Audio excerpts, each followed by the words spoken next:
پیدایښت د ورځې تجلیلول فضیلت ته وایم ډېر لاندې چې یو هم پاتې نشئ ګورئ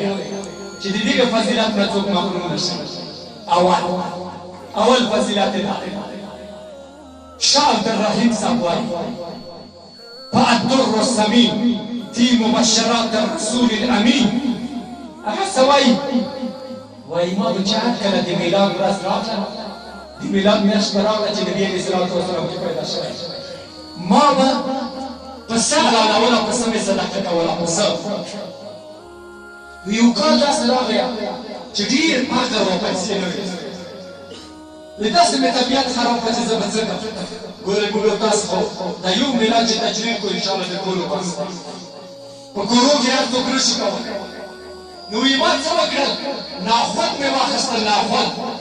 د ناخود مې یو دوکان نه واخیستل او راووتم ما وویل چې نور خو دې وس نشته دا ماشومانو ته ورکړه ورته ووایه چې واخلئ زه خوشحاله یم په دې میاشت کې د پیغمبر هغه شفیق او مشفق پیغمبر دنیا ته راغلی واخلئ د ناخود په خوشحالۍ کې واخلئ وایي دا مې صدقه کړ چوس مې ډېر خراب وه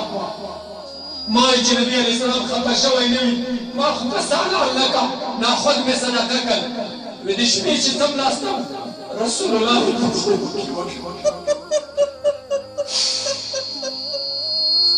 نبی صلی الله علیه وسلم وایي چې ما ورته وکتل چې دی ناست دی او دغې ما ناخود یې مخې ته ایښي ما ناخود یې مخې ته ایښي متبحشا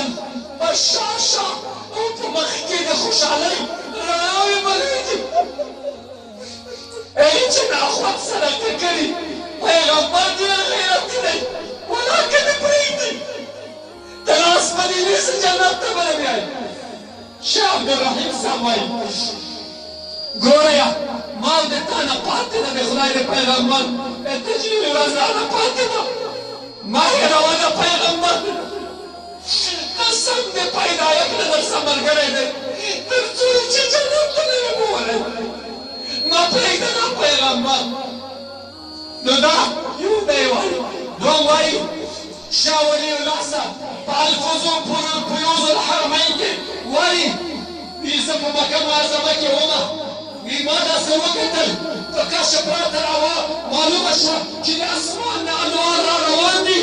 او په یو مجلس باندې د اسمان نه انوار راولیږي زه ورغلم په تیزۍ شه ما وایي چې دا د څه شي مجلس دی چې په دې باندې انوار راولیږي چې ومې کتل د رسول الله صلی الله علیه وسلم میلاد یې جوړ کړی وه تا په مجلس به موږ چې کله دلته میلاد وي هېڅوک هم نه راځي چې غرمې ډوډۍ ورشي بیا راځه ډېر د افسوس خبره نه ده ته کښېنه په دې مجلس رحمت ولېږي بدبخته د الله د رحمت نه به ناامیده شې راشه دلته کښېنه د اسمان رحمتونه دلته جوش دي راشه په جومات کې کښېنه دا یې دوم فضیلت او درېیم فضیلت وګورئ درېیم فضیلت تاسو وګورئ دا حدیث امام بخاري را نقل کړی امام بخاري ابولهب خو پېژنئ ابولهب قرآني کافر دی هغه کافر دی چې قرآن یې ذکر کړی دی او سخته جزا یې ورته ذکر کړې ده دا چې کله مړ شه چا په خوب ګوري دا حدیث امام بخاري را نقل کړی په خوب یې ولیدله ورته ویې الله څه درسره وکړ څه حال دې دی دی وایي چې ډېر سخت عذاب خو د دوشنبې په ورځ چې کله راځي د دغې دوو ګوتو د مرز نه ما ته اوبه راکول کېږي او ډېر عصبي راغلی ولې وایي ځکه چې نبي علیه السلام په دې ورځ پیدا وه ما ته صهیبه راغله راته ویل چې وروره مې پیدا شوه ما د خوشحالۍ نه اشاره ورته وکړه چې څخه ته د ازاده یې پذیرې کړې دی کافر دی کافر وی ما پر رسول الله خوشحالي ښکاره کړې ده وی هغه دوشنبې چې راځي ما ته الله د دې ګوتې نه اوبه راکوي اوس شاعر ته شاعر ته وګوره عجیبه شعر یې ویلی لوی عالم هم دی शम्सुद्दीन बिन नासिरुद्दीन अद-दिमश्की दलों शख्सियत ने शाफी मसला करे यू किताब लिखा है अल मौरद सादी फी मौरद हादी से शेरवाई इदा कान हादा काफिरा बियान करे अबू लहब कुरानी काफिर दे जा अज़मुहु ओ बदीरा गली पतशी बेतब्बत यदाहु फी जहीम मुक़द्दर चला वाई चिदवान अला सुन्नत अबू लहब हलाक अगली कना तब्बत यदा अबी लहब व तब बिकल चिदा काफिर इदा कान हादा काफिर जा अज़मुहु बदीरा गली कुरान के बेतब्बत यदाहु फी जहीम मुखल्लदा चिदा जहन्नम के अमीर शुई मुस्तवी आता अन्नहु फी यौम al-ithnayn वाई हदीस के रागली कि फी यौम al-ithnayn दुशंबे को युखफ़फ़ अन्हु लिस्सुरूर बिअहमदा बदबा ने तखफीफ ने आजाद की आजाद परवान ने आसान की वाले लिस्सुरूर बिअहमदा जिदा खुशहाली सरगर्दा करे बचा तो मोहम्मद रसूलुल्लाह सल्लल्लाहु अलैहि वसल्लम आखिरी जगह वालो आखिरी जगह ये फमल ظنو بيددا سقمان فما الظن بالعبد الذي طول عمره بأحمد مسرور وما طول واحدا بيتابو سلي سقمان طول عمره په اسلام کې ګټر کړای او پر رسول الله باندې خوشاله وي اي اب جنت ته نزي الله اکبر بيدا کافر نه دین الله عذاب پورته کوي الله نه مني وی پر سړي دې څه ګمان بیا چې ټول عمر په اسلام کې تیر کړای او په دنیا کې پر رسول الله باندې خوشحالي څرګنده کړه نو موږ تاسو په رسول الله خوشحالي څرګنده کوو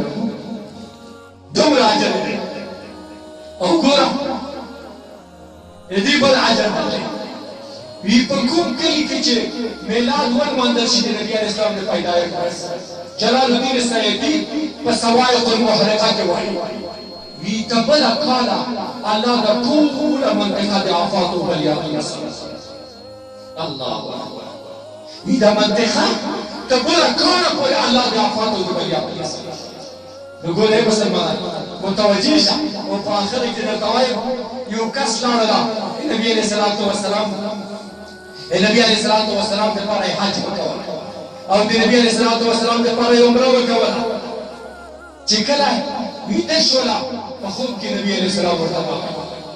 ورته وایي اے فلان اے فلان کړه د حج د ما لپاره وکړه دیو د خدای پیغمبر ایتای پاره وکړه ودغه تلبیه د ما لپاره ویل ایتای پاره وی طواف د ما لپاره وکړه ایتای پاره مې وکړه وی عرفات د ما لپاره وګرځې ایتای لپاره اے فلانا زبد دې بدلا د کوم ورځ قیامت ته لاس نسم سخت جنت ته بیایم پیغمبر ډېر غیرتي دی دی وایي په دنیا کې چې د ما سره چا کړي په ما هیڅ شی نه دي پاتې شوي ته مې بدله ورکړې یا الا ابا بکر یو ابو بکر صدیق ته مې بدله